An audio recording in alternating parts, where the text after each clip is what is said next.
yang sempat mengaku menjadi istri kedua dari Kompol D menjadi perbincangan dalam insiden tabrak lari di Cianjur, Jawa Barat.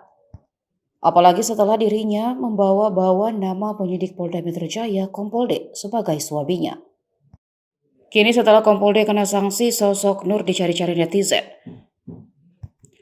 Nur disebut menghilang ketika hendak pergi ke kantor polisi untuk klarifikasi mengenai mobil Audi tipe A6 yang menabrak mahasiswi Selvi Amalia Nuraini. Yudi Junadi, pengacara keluarga Selvi, sempat bersama-sama Sugeng dan Nur menemui wartawan pada Jumat 27 Januari kemarin. Usai pertemuan itu, Yudi diminta oleh Sugeng dan Nur untuk menjadi pengacaranya sekaligus karena mereka satu perspektif bahwa mobil Audi tidak menabrak Selvi. Dari pertemuan tersebut, mereka berencana mendatangi Polres Cianjur untuk mengklarifikasi.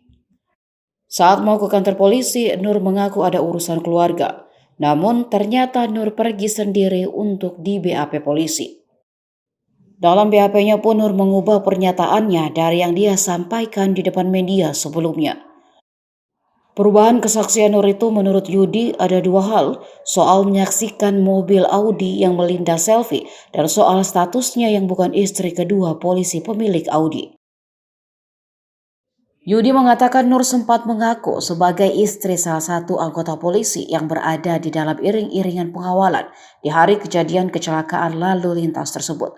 Tapi begitu di BAP polisi, pengakuannya berubah menjadi hanya kolega.